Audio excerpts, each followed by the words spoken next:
et bienvenue sur ma chaîne Amandine Booking. J'espère que tu vas bien. Aujourd'hui, on se retrouve pour une nouvelle vidéo. Mais avant toute chose, je voulais te souhaiter une très bonne année 2022, de la réussite dans tous tes projets, de l'amour, mais surtout de très très chouettes lectures.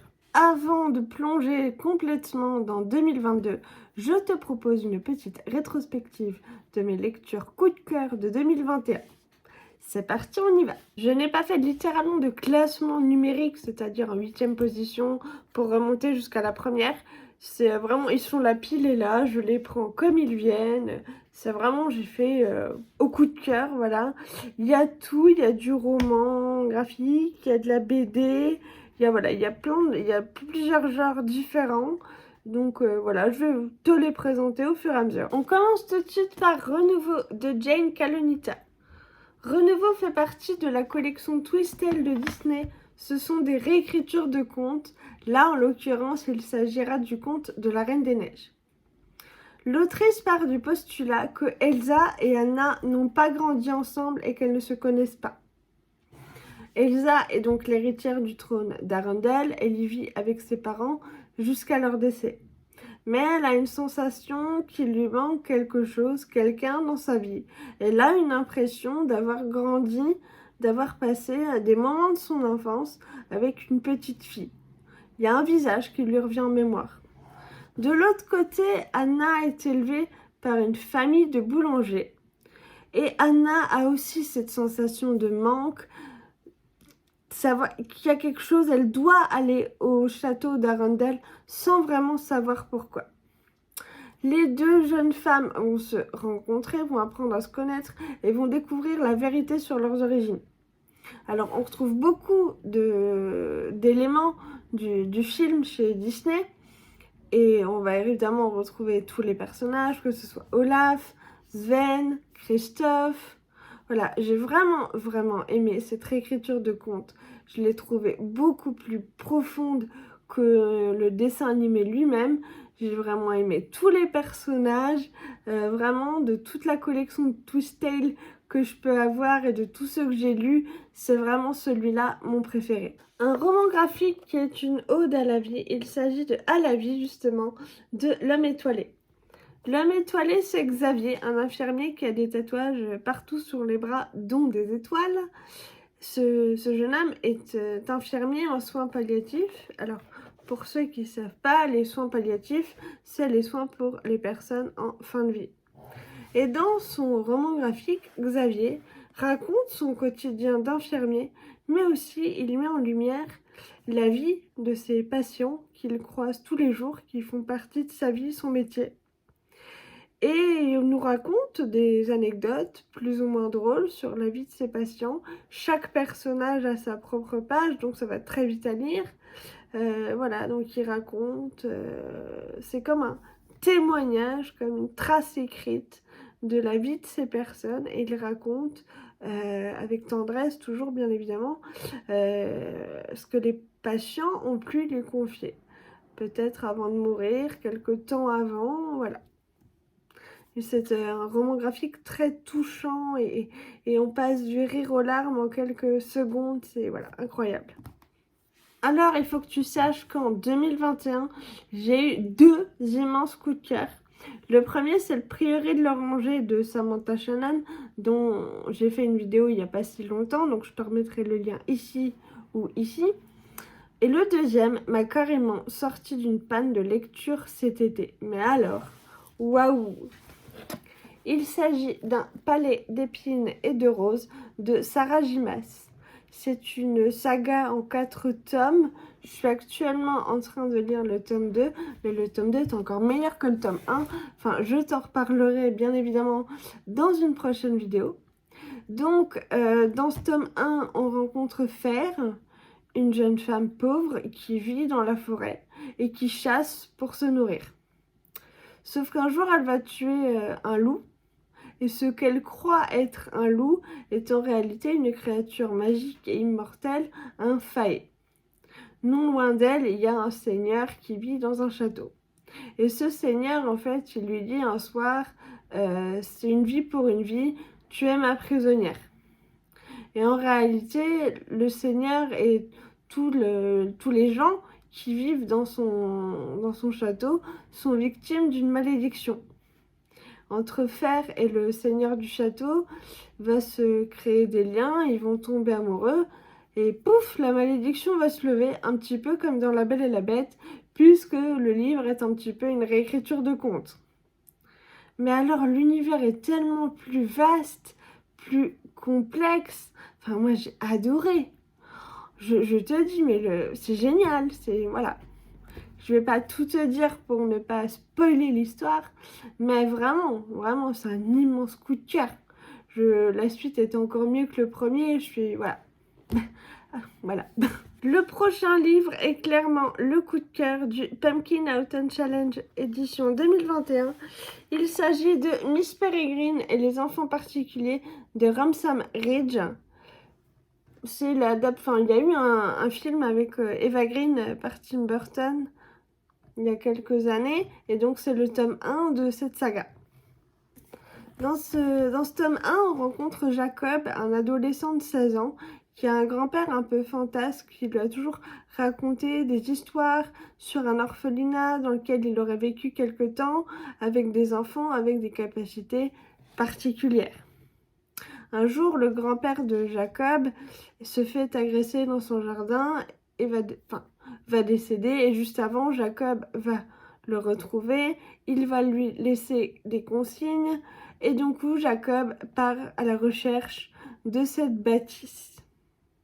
Voilà, j'en dis pas plus, hein. Il y a un petit côté fantastique, creepy, justement, parce qu'on a un côté roman photo que l'auteur met en avant. Donc, ça renforce du réel dans le récit. Enfin, moi, j'ai vraiment adoré et je l'ai lu en quelques jours. Immense coup de cœur, là aussi, pour le tome 1 d'une duologie. Il s'agit du Faiseur de rêves de Laini Taylor. Rien que la couverture, voilà, c'était... Je savais que ça allait forcément matcher. Dans ce tome 1, on rencontre Laszlo, un jeune orphelin qui a été élevé par des moines et qui travaille dans la bibliothèque de ces moines. Il est passionné par une cité dont tout le monde a à peu près oublié l'existence. Il a appris le langage grâce à des traces écrites. Et un jour, il y a une caravane de voyageurs qui arrive à son monastère et demande de l'aide pour aller régler un problème dans cette fameuse cité. Laszlo, qui est rêveur et absolument fasciné par cette cité, va dire oui, moi je veux partir, je viens avec vous, je peux être utile. Et donc plus le voyage avance, plus il rêve. Et en fait, dans cette cité, il y a des enfants des dieux qui vivent là, qui sont restés là malgré tout. Et en fait, on rencontre également le personnage de Sarai, une jeune déesse qui a la capacité, une fois la nuit tombée, de cracher des papillons de nuit avec lesquels elle peut visiter l'esprit des gens endormis pour aller voir leurs rêves. Petit à petit, entre Laszlo et Sarai, des liens vont se créer, puisqu'il va pouvoir voir la jeune femme dans ses rêves. Entre les deux, il va se créer une histoire d'amour. Voilà, c'était le moment que moi j'ai plus préféré.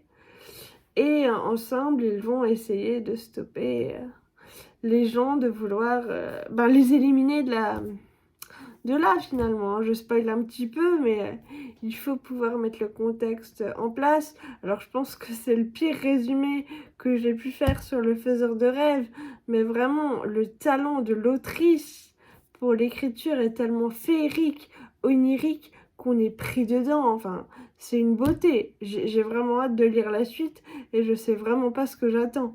Je vais te parler maintenant d'une trilogie, d'un tome 1 d'une trilogie que j'ai découvert grâce à Manon de Bat Manon prend son bouquin et Laure de la chaîne L'Enluminé. Il s'agit des livres de la Terre fracturée de N.K. Jemisin et le tome 1, la 5e saison. Dans cet univers science-fiction, une partie de l'humanité a survécu tant bien que mal au cataclysme climatique. Une partie de cette population est appelée orogène.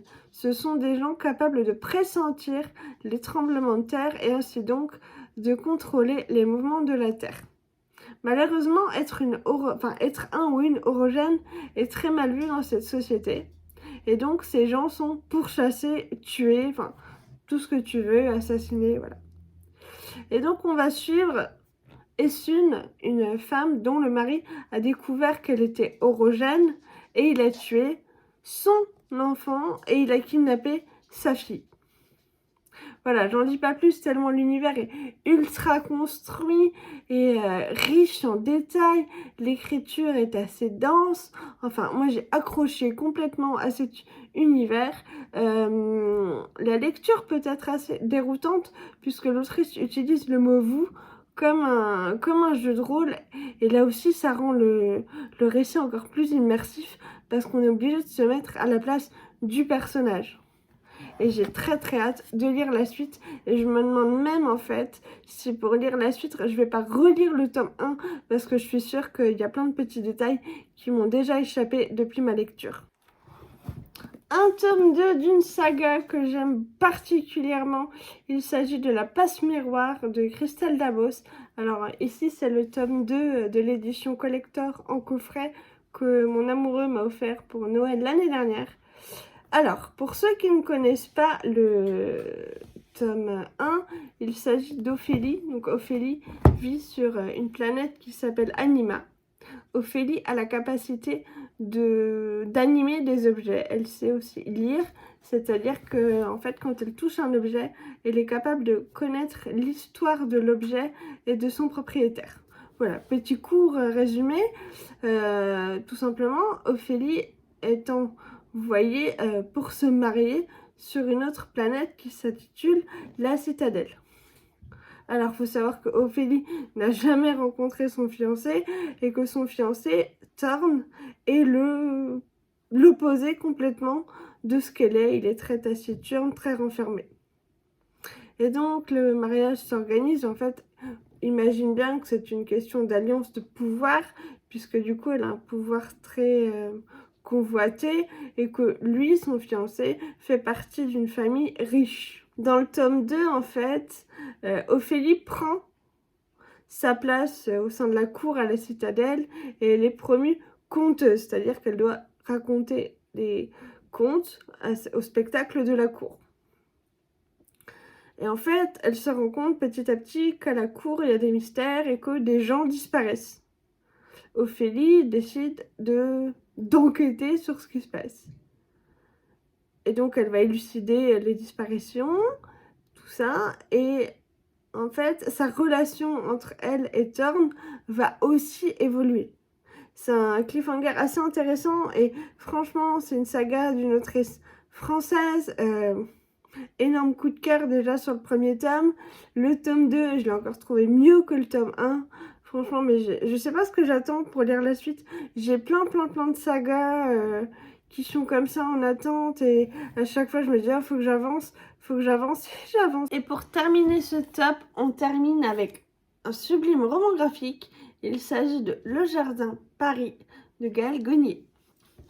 Dans ce roman qui se passe dans les années 20 à peu près, on rencontre Rose, un jeune homme de 19 ans, qui vit dans un cabaret avec sa maman, dont elle est la propriétaire. Rose rêve de devenir danseur. Alors on ne connaît pas le vrai prénom de Rose, puisque la spécificité de ce cabaret, c'est que toutes les danseuses portent un nom de fleur. Par exemple, Marguerite, Jacinthe, etc. Et du coup, le talent de Rose sera très vite remarqué et le tout Paris va se presser dans le cabaret pour venir admirer ses prestations. Et Rose, lui, il est en plein questionnement parce que pour lui, c'est normal de porter des vêtements de femme. Donc, l'autrice nous amène ces thématiques-là à travers ce roman graphique. On aura du coup la transidentité, la sexualité. En plus, c'est amené de façon très poétique, très douce. C'est pas vulgaire. Je vais te montrer les planches, les couleurs, les dessins sont absolument sublimes. Voilà, par exemple. Enfin voilà, moi je suis très sensible à ce genre de dessin et j'ai vraiment apprécié cette lecture. En plus, c'est des thèmes qui sont chers à l'Autriche et elle les exploite vraiment voilà, avec beaucoup d'humanité en fait. Et moi, ça m'a énormément plu. N'hésite pas à venir échanger avec moi en commentaire, me dire toi quelles sont les lectures qui t'ont marqué en 2021. Si on en a en commun, si ça t'a pas plu, n'hésite pas à partager ma vidéo, à la liker, à aller voir mes vidéos précédentes. C'est toujours un plaisir d'être soutenue et je réponds toujours bien évidemment aux commentaires. Je te dis à bientôt pour une prochaine vidéo. Prends soin de toi, des gros bisous, à bientôt, bye!